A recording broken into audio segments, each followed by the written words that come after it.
কষ্টের মধ্যে দিয়ে যাচ্ছিলাম, এই জন্য হচ্ছে আমি ব্লগটা প্রতিদিন ছাড়তে পারিনি।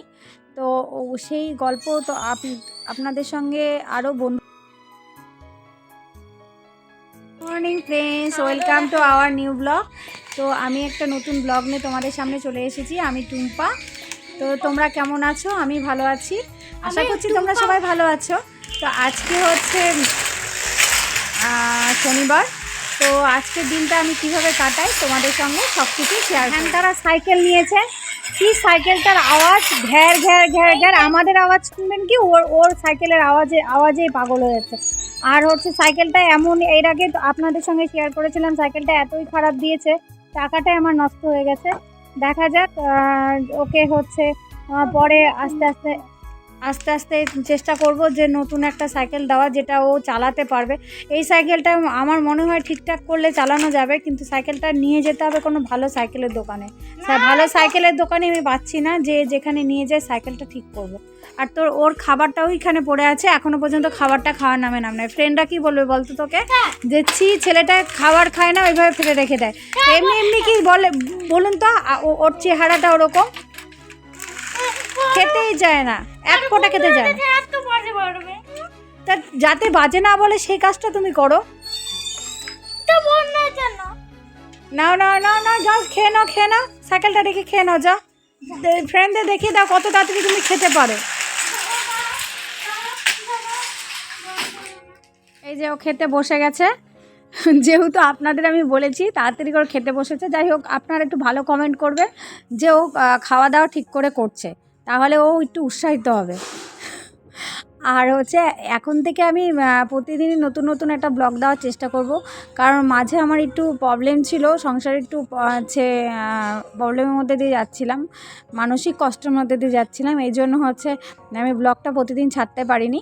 তো সেই গল্প তো আপনাদের সঙ্গে আরও বন্ধুত্ব হওয়ার পরে আমি গল্প ঠিকই বলবো, কিন্তু এখন সেই গল্পটা বলা যাবে না।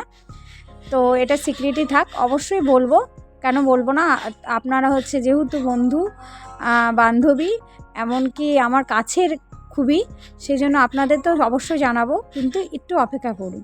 আজকে আমাদের হচ্ছে মাসকলাইয়ের ডাল, পটল ভাজা, বেগুন ভাজা আর বাঁধাকপির ঘন্ট হয়েছে। এই যে বেগুন ভাজা খাবা? আচ্ছা নিয়ে আসছি। এই যে ছেলে খেতে বসেছে, ও বাঁধাকপির ঘন্ট খাবে না, তাই পটল ভাজা আর ডাল দিয়ে ভাত দিয়েছি। দুপুরে খাওয়া দাওয়া তো হয়ে গেল, রান্নার বাসনকোসনও মাসি মেজে দিয়ে গেছে। তো সেগুলোই আমি ঠিকঠাক করে তাদের নিজের জায়গায় রেখে দিচ্ছি। তাদের জায়গায় যদি তাদের জিনিস যদি না রাখি, তারাও কি ভালো থাকবে না, আমিও ভালো থাকবো না।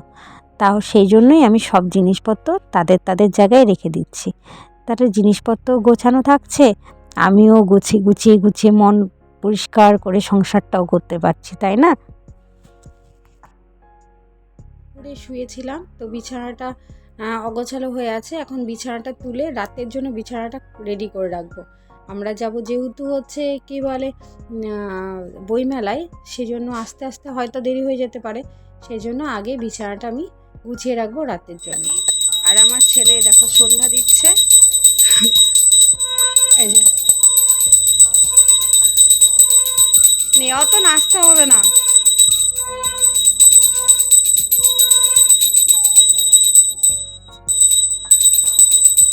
এই যে আমাদের গপুকে ওখানে বসিয়েছি, তাও ভয় আছে, ইঁদুরের যে যন্ত্রণা, কখন গপুকে ফেলে দেয়।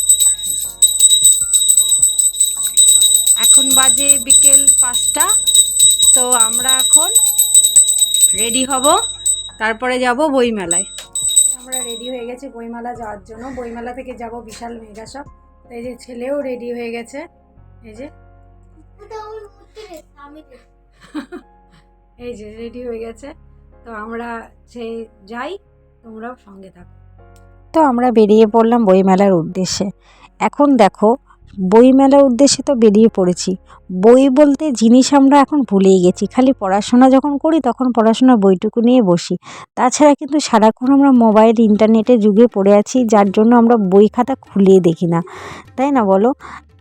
এই ইন্টারনেট মোবাইল আসার জন্য আমরা হচ্ছে বই খাতা বই গল্পের বই যে কী জিনিস সেটা খুলে যে দেখতে হয়, সেগুলো বানান করে যে পড়তে হয়, সেগুলো আমরা ভুলেই গেছি। তাছাড়াও হচ্ছে আগে আমরা হচ্ছে ঠাকুমাদের কাছ থেকে এই মোবাইল যখন ছিল না, তখন ঠাকুমাদের কাছ থেকে আমরা গল্পের বইয়ের গল্প শুনতাম। তো এটা মুখে মুখেই শুনতাম, আর এখন তো চোখে চোখে আমরা দেখতে পাই মোবাইলের মাধ্যমে। এটা যেরকম একটা ভালো দিক, আর একটা খারাপ দিক এই যে বইমেলা, বইগুলো হচ্ছে কেউ নিতে চায় না, বইগুলো দেখতে চায় না। বইমেলায় কিন্তু এখন ভিড় কমেই গেছে, খুব কমই লোকে যায়। এই ইন্টারনেটের জন্য সবাই কিন্তু হচ্ছে যেতেই চায় না। যাই হোক, আমরা কথা বলতে বলতে চলেই আসলাম বইমেলাতে। তখন যেহেতু সেদিন প্রথম দিন, সেই জন্য সেইভাবে স্টলগুলো ওপেন এখনও হয়নি ভালো মতো, সবাই এনে রেখেছে। এখনও বইমেলার বই এখনও সাজিয়ে উঠতে পারেনি কেউ। তো যেগুলো দোকানে বই সাজিয়ে ফেলেছে, সেগুলো দোকানেই আমরা মানে গেছিলাম, গিয়ে বইগুলো দেখছিলাম, কত ধরনের বই এসেছে, কি কি বই এসেছে সেগুলো তো দেখতে হয়, সেগুলো দেখছিলাম। তো এই যে এখন হচ্ছে আমার ছেলে গোপাল ভাঁড়ের বই দেখাচ্ছে। তো ও যত মোবাইলের ভিতরে বই থাকে, গল্পের বই তো কমই পড়ে। আমি তো তোমাদের আগেই বললাম যে এখন মোবাইলের দুনিয়াতে কেউ আর হচ্ছে গল্পের বই দেখেই না, গল্পের বই ছুঁয়ে দেখে না, পড়তেও তো যায় না। তাই ওখান থেকে আমরা দুটো বই নেওয়ার চেষ্টা করলাম, সেটাই যে স্টোরি বুক, ইংলিশ স্টোরি বুকটা নিলাম। কারণ ওর হচ্ছে ইংলিশের ইয়েটা খুবই কম, মানে ও বলতেই চায় না, রিডিং করতেই চায় না। তো স্টোরি বুক দেখে যদি একটু রিডিং করে, ওই জন্যই আমি নিলাম। আর একটা ম্যাথের বই নিলাম, যে ম্যাথটাকে হচ্ছে ভালো করে আরও মানে যাতে প্র্যাকটিস করতে পারে, এই জন্য একটা বই নিলাম।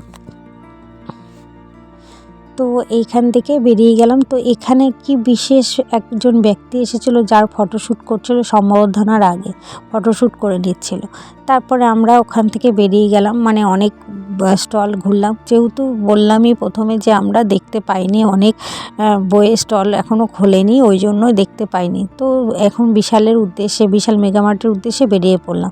তো আমার ছোট্ট ব্লগটি তোমাদের কেমন লাগলো অবশ্যই জানিও। ছোট্ট ব্লগ তো না, এটা বড় ব্লগই। তো কেমন লাগলো তোমরা জানিও। তো গুড নাইট ফ্রেন্ড, পাশে থেকো, সঙ্গে থেকো, এটাই বলবো। আর আমার চ্যানেলটিকে সাবস্ক্রাইব করে আমার চ্যানেলটিকে এগিয়ে নিয়ে যাও। আর সবাই সুস্থ থেকো।